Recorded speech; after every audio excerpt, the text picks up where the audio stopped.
Gracias, presidente, por confirmar que se me escucha.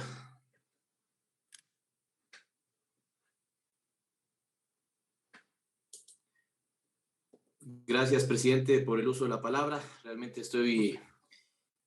me alegra poder dirigirme al Pleno. Esta mañana estuve con COVID, pero ya ahora estoy bien, así que estoy contento de poder dirigirme a todos ustedes. Lo primero que quiero hacer es expresar mi solidaridad con el pueblo ecuatoriano, con todo el pueblo ecuatoriano. Fundamentalmente y de manera principal con aquellos que perdieron la vida, sus familias, sus seres queridos, con aquellos heridos que se cuentan entre los manifestantes, pero también se cuentan entre la Policía Nacional. Quiero expresar mi solidaridad con todas las personas que se han visto afectadas por esta movilización y esta paralización. Algunos no pudieron desarrollar sus trabajos, sus actividades económicas, así que una solidaridad con todos ellos. Nadie, absolutamente nadie en el Ecuador podría estar feliz de lo que ha acontecido en estos 13 días. Por el contrario, deberíamos estar muy preocupados por lo que como sociedad nos está pasando. Estas fisuras en la sociedad ecuatoriana se han hecho cada vez más grandes. Se ha dejado ver una sociedad racista, una sociedad clasista, una sociedad que estigmatiza, una sociedad que ve al otro inmediatamente como vandálico, que lo tilda de terrorista, una sociedad que lastimosamente, lejos de reconocer las justas causas de esa movilización, en algunos casos prefirió tildarlos como, digamos, en una lógica de estigmatización. Y eso para una sociedad es absolutamente terrible, absolutamente terrible. Cuando eso acontece en una sociedad, se suele saber cómo las cosas empiezan, pero casi nunca se sabe cómo las cosas terminan. Al país entero quiero dirigirme para responder y procesar con ellos algunas preguntas. La primera es, ¿por qué estamos aquí? Y claro que estamos en esta discusión del Pleno de la Asamblea Nacional por un paro nacional que lleva ya 13 días. Pero estamos aquí por una crisis política que empezó mucho antes, incluso si quieren verlo así, desde la época del gobierno, del impresentable gobierno de Moreno. Por poner un ejemplo, en ese momento, creo, el Partido Social Cristiano, la Izquierda Democrática, hicieron, por ejemplo, una reforma a la ley de elecciones para modificar la forma de asignación de escaños. Se ocultaron y quisieron mostrar eso como una participación de las minorías, pero en realidad cambiaron esa forma para afectar al correísmo según su propia argumentación, sin saber que se daban un disparo en el pie y que atomizaban la representación política en la Asamblea Nacional. Por eso hoy no tienen mayoría. Por eso con algunos les toca transaccionar cada razonamiento, cada votación. Y desde ahí empezó la crisis del gobierno. Esa crisis también continuó cuando el entonces candidato Guillermo Lasso en una entrevista decía, tenemos que estar dispuestos a que se afecte la economía para que no regrese Correa. Tenemos que estar dispuestos a que se triture la economía, las expectativas sociales de los ecuatorianos para que no regrese Correa.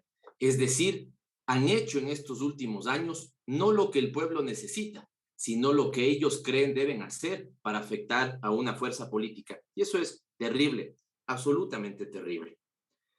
Estamos aquí porque el presidente Lasso se negó a que el Ecuador tenga 3, 4, 5 objetivos, 5 elementos de concertación nacional. Yo le he dicho esto en algunas intervenciones de medios de comunicación, pero nunca lo he dicho en el Pleno. Y creo que hoy vale la pena que comparta esto con ustedes. Cuando antes de que se inicie esta Asamblea Nacional, tuvimos la oportunidad de tener un diálogo para, desde mi punto de vista, establecer elementos que pudieran ser de concertación para la sociedad ecuatoriana, como había sucedido en España, por ejemplo, en su momento, cuando dejaban la dictadura y establecían ese pacto de la Moncloa. El tema de concertación que se dio en Chile en algún momento, también saliendo de la dictadura. Los acuerdos que en su momento se procesaron en Sudáfrica, por ejemplo, me parecía a mí que en ese momento debía el Ecuador establecer 3, 4, 5 prioridades y avanzar. El presidente Lasso me dijo a mí que estaba de acuerdo. El exalcalde de Guayaquil, Jaime Nebot, me dijo que tenía razón, con una diferencia, que en esas sociedades muchas veces se hicieron esos acuerdos para salir de guerras civiles y en el Ecuador se podían hacer esos acuerdos para evitar guerras civiles. El presidente Lasso inmediatamente faltó a su palabra, inmediatamente traicionó esa vocación de concertación, le engañó significativamente al Partido Social Cristiano y desarrollaron o agravaron la crisis política que hoy vivimos. Estamos aquí por sus jugadas maestras. Estamos aquí porque hoy el pesimismo medido en las encuestas llega al 90% de los ecuatorianos. Estamos aquí porque el descontento y la frustración de quienes votaron por Guillermo Lasso, su presidente, se ha hecho cada vez más fuerte, más sentido. Estamos aquí por la inseguridad, el desempleo y la falta de salud y educación. No nos olvidemos, en este momento estos 13 días han sido muy dolorosos para la sociedad ecuatoriana, pero los problemas de fondo siguen siendo eso. La gente está aterrorizada porque este país está tomado por la delincuencia. La gente no puede parar la olla porque el problema del desempleo cada vez se extiende más. La gente ya ni siquiera puede ir a un hospital para que le den paracetamol. Esas siguen siendo las verdaderas preocupaciones de la gente. Estamos aquí porque el Ecuador desconfía de todas las instituciones del Estado. Estamos aquí y creo que ustedes tienen que reconocerlo. Sería sensato en ese momento, o sería sensato con el país. Estamos aquí porque ustedes son absolutamente mediocres en la gestión del Estado. ¿Qué es lo que pedimos entonces nosotros activar? ¿Qué es lo que pedimos nosotros debatir? El artículo 130 de la numeral 2 de la Constitución de la República. Pero antes de explicar qué es ese artículo, ¿por qué pedimos nosotros debatir y activar ese artículo? Yo diría que por tres cosas que caracterizan al gobierno. Porque tiene funcionarios inútiles, porque tiene funcionarios mentirosos, porque tiene funcionarios represores. ¿Por qué son inútiles? Porque dejaron que una paralización nacional, que el Ecuador ha tenido muchas en sus años de democracia, se convierta en una conmoción social. ¿Y cómo lo hicieron? Tomaron preso de manera arbitraria al dirigente de esa movilización social de Unidas ISA. Recuérdenlo, ahí empieza todo. Horas antes de que tomen preso a Leonidas Issa en el primer día de la movilización, decían, no pasa nada, el 90% de vía está habilitada, ha habido menos gente de la que ellos esperaban, y básicamente después de un conjunto, unos 2 o 3 conatos, todo está bien. Y horas más tarde tomaban preso de manera arbitraria a Leonidas Issa. Es decir, a lo que ustedes diagnosticaban como una fogata, le tiraron un galón de gasolina que hoy es absolutamente cara en el país. Luego firmaron un decreto borrador. Y el problema del decreto borrador no es solamente que el presidente de la República o que su equipo le exponga como le expone a firmar un decreto borrador, es que haya habido mentes que tienen la capacidad de escribir eso en un decreto borrador.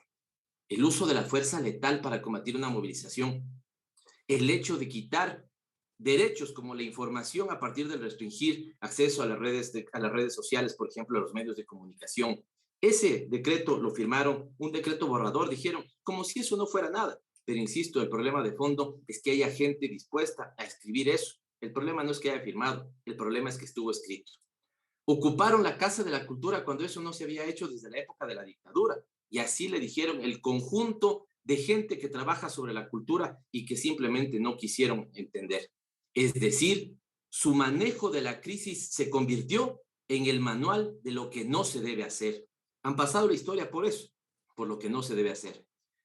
Tienen y han tenido funcionarios inútiles, porque la señora Alexandra Vela, lo conocimos ahora, entiendo, espero que no me falle la memoria, un subsecretario Fuertes dice que estuvieron trabajando en las demandas de la CONAIE por un año, que incluso en ese ministerio, el de la política, se supondría, se elaboró la respuesta que tenían que entregarle, pero que en Carondelet le dijeron que no era importante.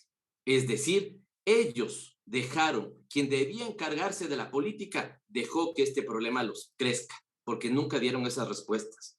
Esta señora, Alexandra Vela, fue tan inútil que permitió dos cosas, que esto llegue hasta este punto y que la delincuencia tenga los niveles que hoy tiene en el país. Son mentirosos también, ¿por qué? Porque desocuparon la Casa de la Cultura como un gesto de inicio del diálogo y en horas después desataron una brutal represión. Algunos dirán la noche de los lápices, otros dirán la noche de los cristales rotos. Lo cierto es que desataron un terror de Estado sobre la población ecuatoriana, sobre esos manifestantes. Pero sobre todo estamos aquí debatiendo activar el artículo 130, numeral 2, por la brutal represión, por los 5 muertos, por los más de 160 heridos, por las más de 60 violaciones a los derechos humanos, porque no han tenido empacho en que en los centros de paz tiren gases lacrimógenos para que las mujeres que están ahí, para que los niños que estaban ahí descansando terminen teniendo afectaciones a su salud. ¿Acaso hay un número de muertos para que se catalogue conmoción social? ¿Son 10? ¿Son 20? ¿Son 50? ¿Son 200? Ya 5 es una barbaridad. Recuerden que entre 1996 y 2006, 3 presidentes fueron depuestos por revueltas de este tipo. Y en ese momento se registró, en esos 10 años, un muerto. Ahora 5, más de 160 heridos y más de 60 violaciones a los derechos humanos. Por eso ustedes, como saben que no se necesita un número de muertos, justificaron en sus decretos ejecutivos que existía conmoción social. Dicen que esta sería la reunión para aprobar eso. Y escuchen a la gente que vino, a la que estaba ahí, los socorristas, quienes estaban en la primera línea, decir cómo se generó esa conmoción social, y ya les estamos diciendo nosotros lo que creemos sobre la crisis política. Para terminar, ¿qué es lo que pedimos que se, digamos, que se aplique? Lo que pedimos que se aplique es esto, la Constitución de la República, que tiene un artículo, el 130, numeral 2, que les quiero recordar que fue votado, aceptado por más del 60% de los ecuatorianos cuando esta Constitución estuvo lista, y que fue demandada por más del 80% de los ecuatorianos cuando el presidente Correa llegó al poder. Constitución absolutamente aprobada, o aprobada de manera absolutamente distinta a la de 1998, que la aprobaron y la hicieron en un cuartel con los asesores que hoy le llevan a cometer las barbaridades que le llevan a cometer al presidente de la República. Hasta estimo que la gente que trabajó estos 10 años con el gobierno estará incómoda con que gobiernen o con que los principales asesores sean los que provocaron ya debacles nacionales. Eso es lo que está pasando. Por lo tanto, lo que pedimos es activar la muerte cruzada. Pero claro, cuando dice el presidente Lazo la activación de la muerte cruzada, es cuestión de que yo firme un decreto. Bravo, un presidente demócrata, un presidente que se vale en la Constitución, un presidente que no tiene empacho de mandar a la Asamblea Nacional a su casa. Pero cuando lo dice la bancada de UNES, son unos golpistas, son unos conspiradores. Por favor, aquí está. ¿Y saben por qué? Porque para entender el artículo 130, hay que entender la historia de al menos los últimos 20 años. Entre 1996 y el año 2006, ningún presidente electo terminó su mandato. Y algunos que están aquí, y algunas que están aquí, que hoy son las grandes demócratas, participaron también en esas salidas, novedosas salidas institucionales. A uno le declararon loco, a otros se subieron, ¿no es cierto?, hicieron la famosa camioneta. Y entonces, cuando se desarrolla y se debate la Constitución de Montecristi, se dice que el Estado ecuatoriano, acostumbrado a tener este tipo de inestabilidad política, porque bien lo decía mi compañera Sofía Espín, estamos volviendo 100 años atrás. Así como en su momento hubo, digamos, las cruces sobre el agua, también hubo, recuerden ustedes, la famosa plutocracia. Y esa famosa plutocracia, que no era sino dirigentes bancarios enquistados en el Estado, generaron condiciones para que después se dé la Revolución Juliana. Miren la historia. Y entonces decía Cuenta con un que minuto entre sobre ese eso. 1996, voy terminando, presidente, entre ese 1996 y 2006, ningún presidente electo terminó su mandato, y según como se los cuente, hasta 9 llegó a haber. Y entonces el razonamiento de los constituyentes y las constituyentes fue, ¿qué pasa si en el Ecuador pasa algo como esto? Para que no sea el Congreso, la Asamblea, el Legislativo, el que tenga que inventarse salidas institucionales, que haya una, que cuando el Ejecutivo no tenga capacidad de solucionar las crisis, ni la Asamblea, y los dos en este momento es claro que no tenemos capacidad de solucionar la crisis, le devolvamos el poder al pueblo ecuatoriano para que en urnas decida el futuro de este país. Esto es lo más importante en términos incluso de gobernabilidad. Aquí hay dos escenarios. O ganamos los votos y tendremos que convocar en 3 meses elecciones, o no se ganan los votos y el presidente seguirá sus 3 años de gobierno. ¿Cuál es la base de gobernabilidad con la que va a trabajar? ¿Cómo va a generar nuevos consensos en la sociedad? Porque, ojo, una cosa es tener pacificación y otra cosa es una paz que se construye sobre la base de justicia social, de combatir la pobreza, de combatir la delincuencia, de generar mejores condiciones de vida, de achicar la brecha entre pobres y ricos. Por lo tanto, y para terminar, hoy el problema no es necesariamente cómo se administra el Estado, que ya es un grave problema y que hay que saber administrar el Estado. Hoy el tema es cómo volvemos a cohesionar a una sociedad que está profundamente dividida. Por eso creo que hay que radicalizar la democracia, que no es cuestión de que el uno o el otro lo hagan, porque el uno tiene 7% de credibilidad y el otro tiene 4% de credibilidad.